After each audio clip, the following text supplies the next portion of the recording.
목회칼럼에서도 언급했지만 작금의 세상을 돌아보면 도덕적으로 건강하지 못한 지도자가 되어 그가 속한 공동체를 힘들게 하는 경우를 왕왕 목격하게 됩니다. 예컨대 국민들을 위해 모든 것을 희생해야 할 지도자가 오히려 자기 이득과 욕심을 위해 국민을 이용할 때 그 사회나 국가는 고통을 받을 수 있음을 과거의 사례나 또 혹은 최근 우리 주변의 이 사회들을 보면서 목격하고 있습니다. 그렇다면 왜 이런 어려운 현상이 반복되는 것일까요? 그것은 그가 어떤 사람, 어떤 지도자가 되기만을 목표했을 뿐이지 그가 건강한 국가관, 건강한 인생관, 그리고 건강한 재물관, 건강한 행복관, 특히 무엇보다 만약 그가 기독교인이라면 그가 건강한 신앙관이 갖추어져 있지 않고 세상적인 욕심만 가득하고 세상에 무엇만 되고 무엇만 얻기 위함만 가득하기 때문에 이러한 현상이 벌어진다는 사실입니다. 사랑하는 성도 여러분, 그렇다면 오늘 우리 자신은 어떤 신앙의 소유자로 평가할 수 있을까? 나는 정말 예수님께서 기뻐하시는 과연 하나님의 사람이냐라고 하는 질문에 여러분 어떻게 대답하실 수 있습니까? 하나님은 돈 많은 자도 학벌이 좋은 지식인도 그리고 세상에 특출한 재능을 가진 사람도 그리고 힘을 가진 권력자를 기뻐하고 사용하지 않고 오히려 주님께서 사용하시는 사람은 철저히 하나님께 속한 성령에 충만한 사람임을 알 수 있습니다. 문제는 과연 어떤 사람이 성령 충만한 사람이냐라고 되물을 수 있는데요, 그 질문에 우리는 성경적 답변을 살펴보아야만 됩니다. 오늘 사도행전 4장 13절로 22절의 말씀은 사도행전 3장 4장 전체에 걸쳐서 그 내용을 살펴보아야만 됩니다. 이 말씀은 사실 지난해에 코로나 어려움을 겪을 때 5월 마지막 주에 1절로 12절의 말씀을 살펴보면서 일부 언급했고 내용이 함께 포함되어 있음을 알 수 있습니다.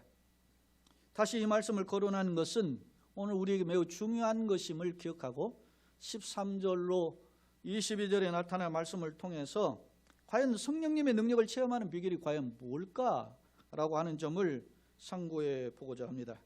주목할 점, 오늘 본문에 등장하는 사람은 13절에 베드로와 요한이라고 소개되어 있지요. 그 베드로와 요한이 과연 어떻게 바뀌었는가? 베드로와 요한은 우리가 잘 아는 대로 갈릴리 어부 출신입니다. 특히 이들은 모든 것을 버려두고 예수님을 쫓았지만 그러나 예수님께로부터 책망을 받은 공생의 사역에 그런 분도 있었습니다. 특히 베드로의 경우는 예수님 말씀하셨죠. 네가 나를 3번 부인하리라 말씀대로 예수님을 저주하며 맹세하며 부인하기까지 한 사람이었습니다. 그런데 그런 베드로가 어떻게 이런 놀라운 사람으로 변화될 수 있었을까? 그 근거를 오늘 성경의 말씀, 특히 오늘 본문뿐만 아니라 3장 4장에 걸친 내용에서 4가지로 구분해서 정리해 볼 수 있습니다. 첫째, 베드로 요한은 본래 학문이 없는 범인이었다라고 하는 부분을 기록합니다. 13절 말씀, 그들이 베드로와 요한이 담대함을 보고 그들을 본래 학문이 없는 범인으로 알았다가 라고 표현하셨어요. 학문이 없는 범인이라는 말은 한마디로 말하면 무식쟁이라 말입니다. 실제 그들의 배경은 어부 출신이어서 학문을 배우지 못한 사람이에요. 그런데 그런 학문이 없는 범인으로 알았다가 오늘 본문에 보니까 이상히 여기며 그랬어요. 왜냐하면 그들이 굉장히 말을 잘한단 말입니다. 달변가하고 논쟁에서 탁월하단 말입니다. 사실 보세요. 오늘 베드로와 논쟁하고 있는 대상들을 살펴보면 5절 6절의 근거에 보면 이튿날 관리들과 장로들과 서기관들이 예루살렘에 모였는데 대제사장 한나스와 가야바와 요한과 알렉산더와 및 대제사장 문중이 다 참여했다. 사랑하는 여러분, 관리가 있고 또 여기에 보면은 장로가 있고 서기관이 있고, 이게 율법학자들이고 당대의 지도자들이에요. 뿐만 아니라 종교 지도자인 대제사장 안나스 가야바, 그리고 그들의 가문에 속한 문중들이 다 참여했다. 소위 내노라 하는 기라성 같은 그런 그 유식한 사람들, 학문에 정통한 사람들이 다 참여해서 지금 베드로와 요한과 논쟁을 벌이고 있었던 것입니다. 오히려 논쟁보다는 강압적으로 그들에게 위압을 강하고 있었던 거예요. 그런데 베드로와 요한이 이 논쟁에 뒤지지 않아요. 특히 14절에 보면 또 병 나은 사람이 그들과 함께 서 있는 것을 보고 비난할 말이 없었다 그랬어요. 장로들과 서기관들과 대제사장 문중들이 다 참여했어도 베드로를 비난할 말이 없었다는 거예요. 두 번째로 베드로는 과연 어떤 사람이었을까? 4장 2절의 근거에 보면 예수 안에 죽은 자의 부활이 있다고 백성을 가르치고 전함을 싫어했다 그랬어요. 이 산헤드린 공의회가 국가의 최고의 권력기관이고 지도자였어요. 종교기관이었어요. 그들이 예수 부활을 전하는 것을, 십자가 부활을 전하는 걸 싫어해서 못하게 한 거예요. 이 싫어하다라는 말은 몹시 분개하다라고 하는 디아포노메노이라고 하는 이 단어인데, 이게 마치 몹시 싫어한 거예요. 불개해서 막 부들부들 떨면서 전하지 못하게 했던 거예요. 특히 오늘 본문의 말씀 18절에 보세요. 그들을 불러 경고하여 그랬어요. 그들을 불러 경고하여 도무지 예수 이름으로 말하지 말고, 말하지도 가르치지도 말라, 그렇게 이야기하잖아요. 말도 꺼내지 마라, 이렇게 경고했어요. 굉장한 위협인데 이것은 살벌한 위협으로 생명을 위협하는 그런 위협임을 알 수 있습니다. 사랑하는 여러분, 오늘 이러한 두려움에서 어떻게 바뀌고 있습니까? 오늘 본문의 말씀들 보면 베드로는 19절 20절에 베드로와 요한이 대답하여 이르되 하나님 앞에서 너희의 말을 듣는 것이 하나님의 말씀을 듣는 것보다 옳은가 판단하라. 우리는 보고 들은 것을 말하지 아니할 수 없다. 그렇게 강하고 담대합니다. 겁쟁이였던 베드로 아닙니까?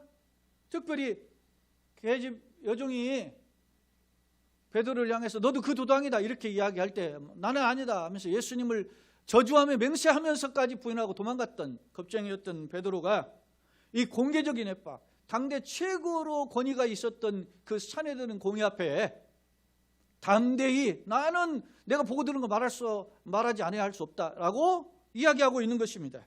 그러면서 무시, 하나님 앞에서 옳은가를 판단하라, 이렇게 오히려 지도자들을 책망하고 있음을 엿볼 수 있습니다. 세 번째로 베드로는 어떻게 달라졌는가? 3장 6절 8절에 보면 베드로가 이런 표현을, 성전에 구시의 기도 시간에 올라가는데 성전 앞에 나면서부터 안전뱅이로 있는 그 지체 장애인, 신체 장애인이 앉아 있어요. 그에게 내가 은과 금은 내게 없거니와 내게 있는 것으로 내게 주노니 곧 나사렛 예수 이름으로 일어나 걸으라 하고 오른손을 잡아 일으키니 그가 발과 발목에 힘을 얻고 뛰어서서 걸으며 걷기도 하고 뛰었다라고 성경 분명히 기록하고 있어요.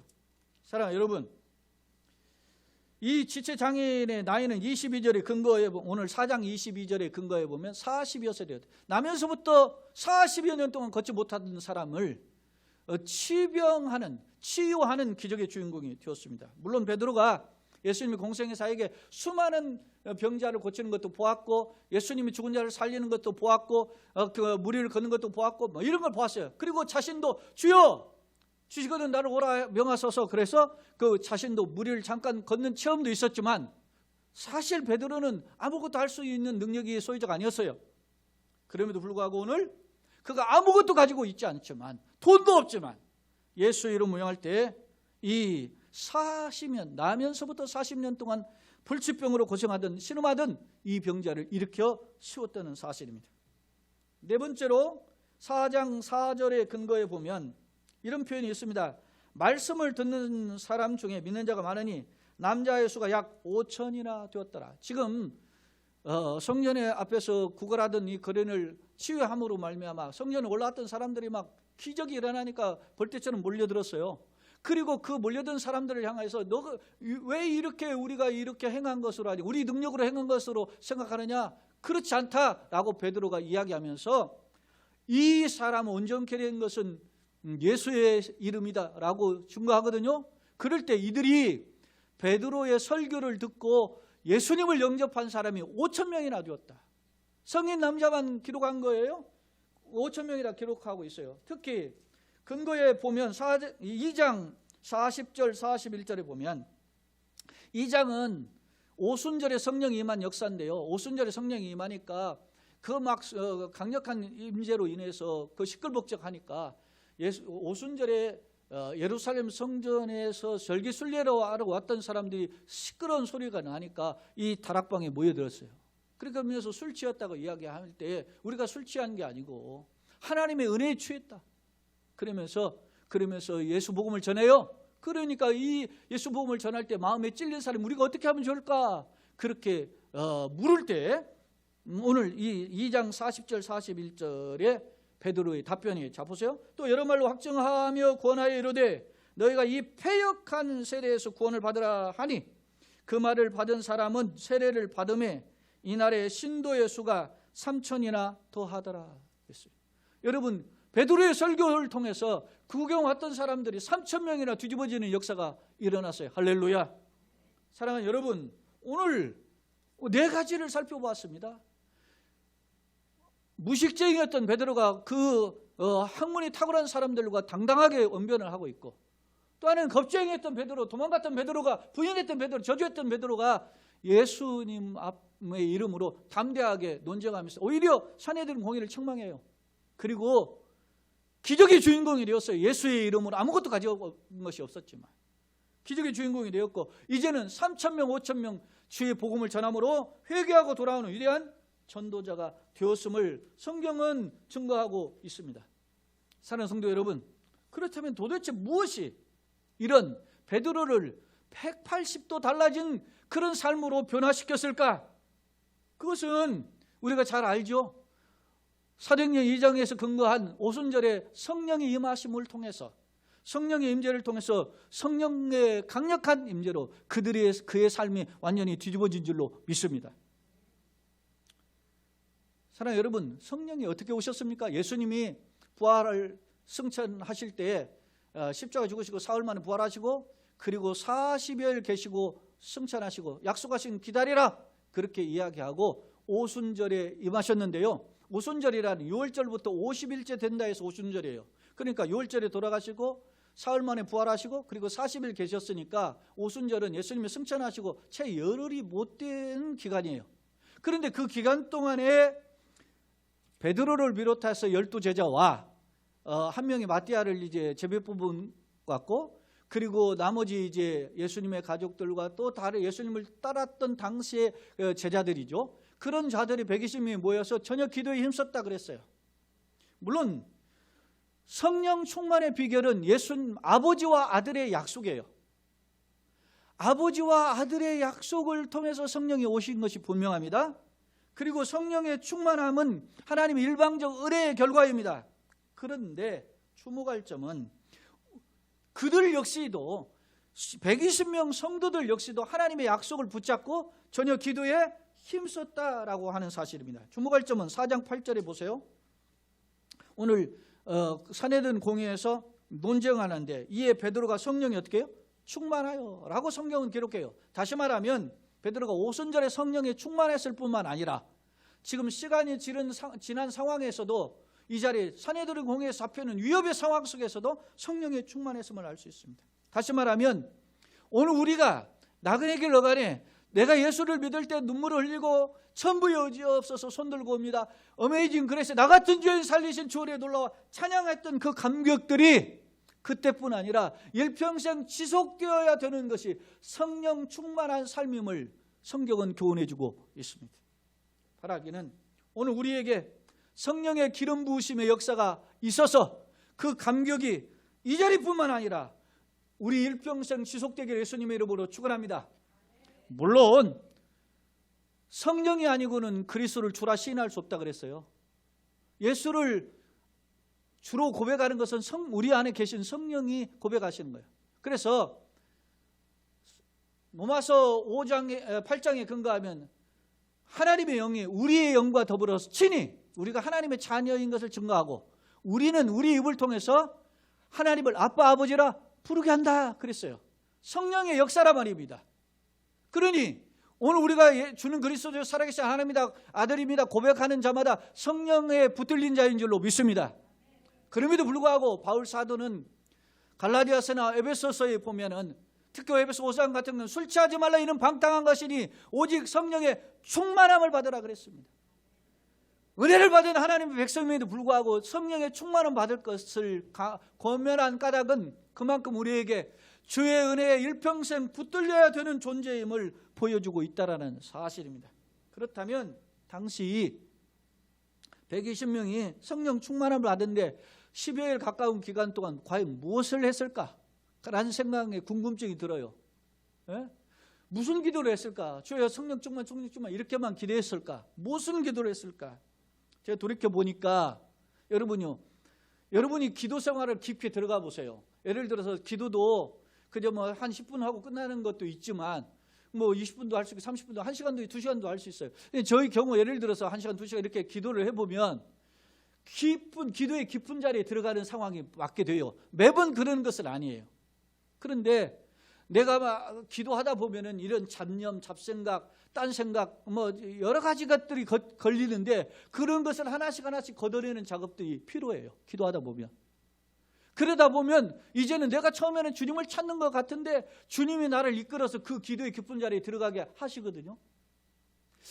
이 열흘 동안 이들이 전에 기도에 힘썼을 때 무슨 기도를 했을까? 자기를 걷어내는 작업을 했는데 그것이 바로 가장 첫 번째가 회개였다라는 점을 살펴볼 수 있습니다. 자, 여러분 보세요. 사도행전 2장 38절 39절을 한번 보면 이런 표현이 있어요. 당대에 셋술에 출했다 희롱을 조롱하는 사람들에게 설교할 때 마음이 찔려서 그럼 우리가 어떻게 해야 되느냐라고 베드로에게 물을 때 베드로가 이런 말을 해요. 베드로가 이르되 너희가 회개하여 각각 예수 그리스도의 이름으로 세례를 받고 죄 사함을 받으라. 그리하면 성령을 선물로 받으리니 이 약속은 너희와 너희 자녀와 모든 먼데 사람 곧 주 우리 하나님이 얼마든지 부르시는 자에게 하신 것이라. 할렐루야. 우리가 각각 회개하여 예수 그리스도로 세례를 받고 하나님을 찾을 때 성령을 선물로 주시는데 그런데 그 선물을 주시겠다고 하는 그것은 하나님의 약속인데 이 약속은 얼마든지 주님이 부르시는 자들 주님께서는 우리를 부르시고 우리는 주님을 찾는 거죠. 그런 자들에게 얼마든지 주시겠다고 하시는 약속이라는 사실을 보여주고 있어요. 그런 주목할 점은 회개하고 주의 이름으로 세례를 받으라 그렇게 이야기하고 있죠. 또 3장 19절을 보세요. 오늘 베드로가 남에서부터 앉아있던 사람을 치료하고 난 뒤에 사람들이 몰려들자 그에게 선포한 메시지 중에 그 한 부분인데요. 보세요. 19절에 그러므로 너희가 뭐하고 회개하고 돌이켜 너희 죄 없이 함을 받으라. 이같이 하면 새롭게 되는 날이 주 앞으로부터 이를 것이다. 아멘.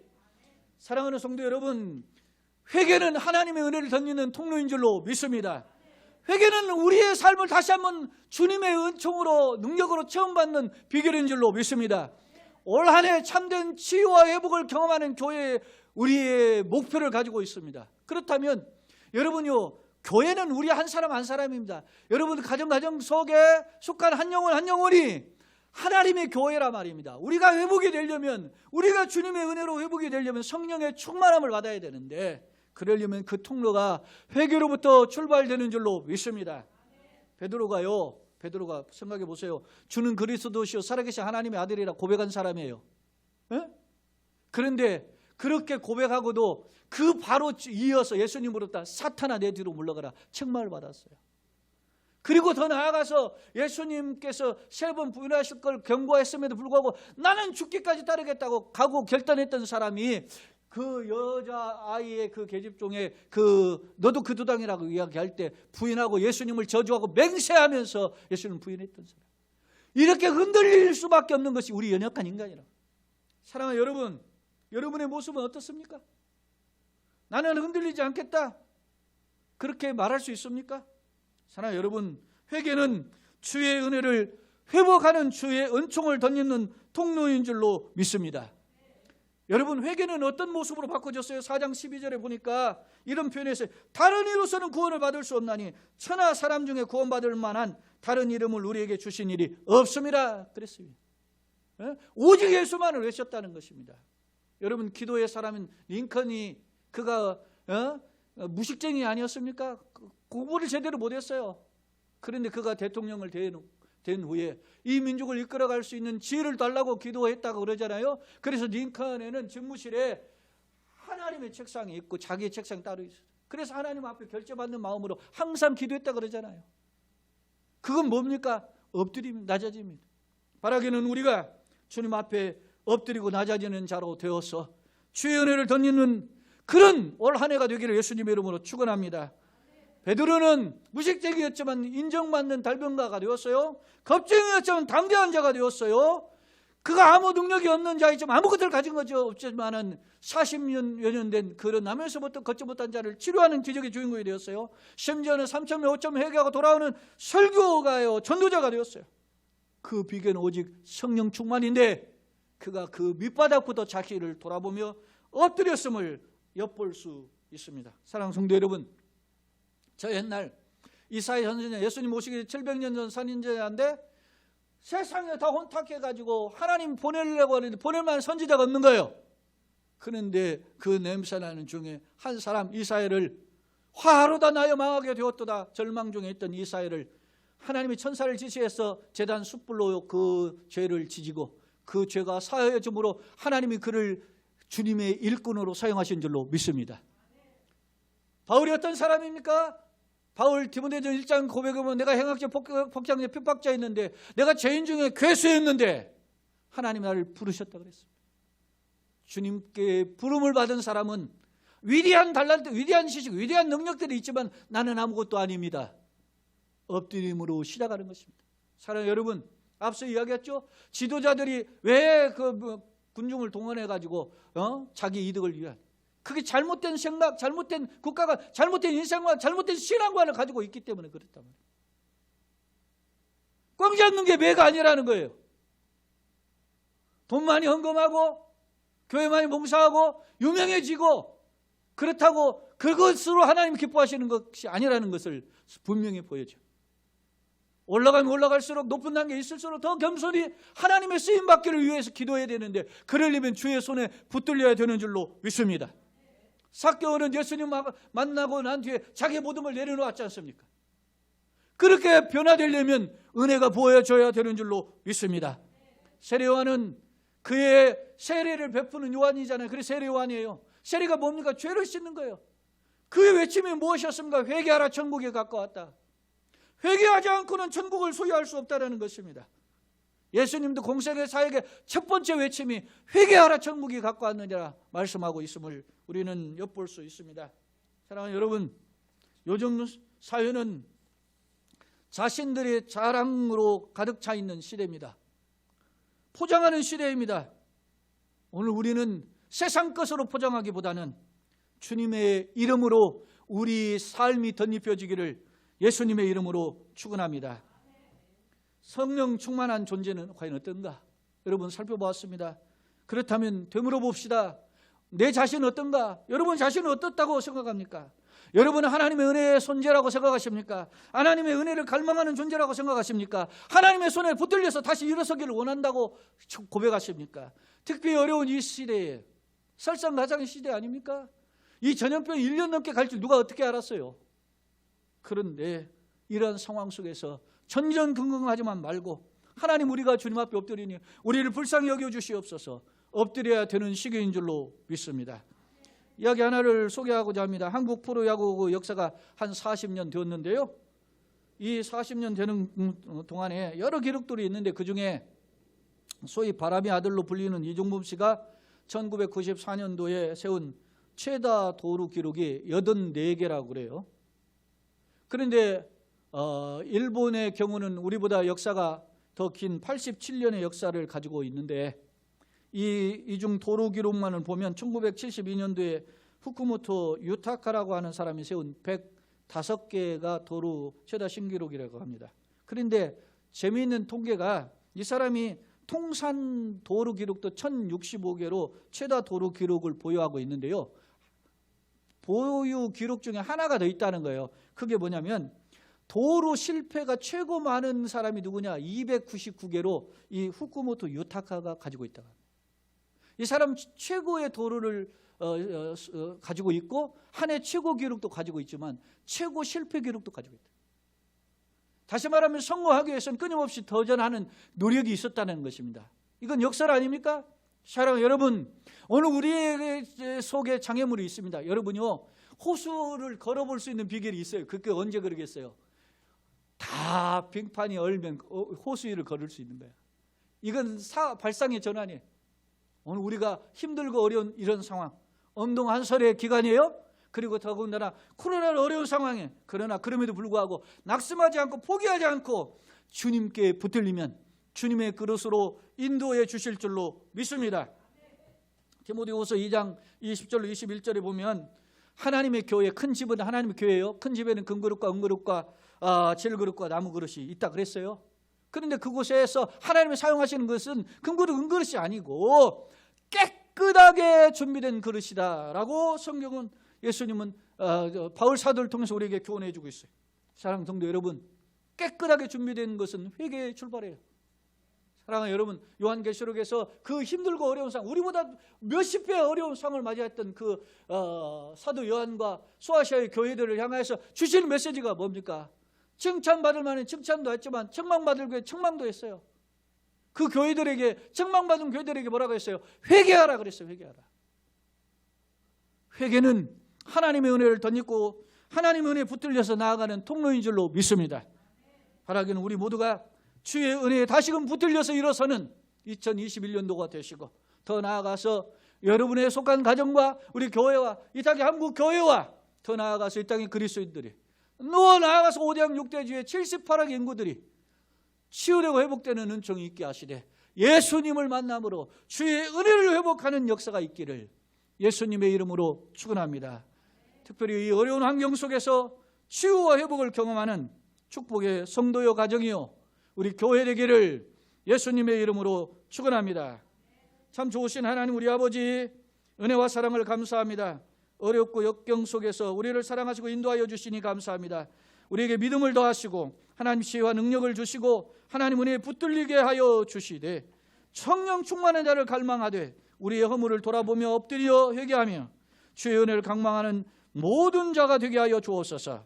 예수님의 이름으로 축복하며 기도합나이다. 아멘.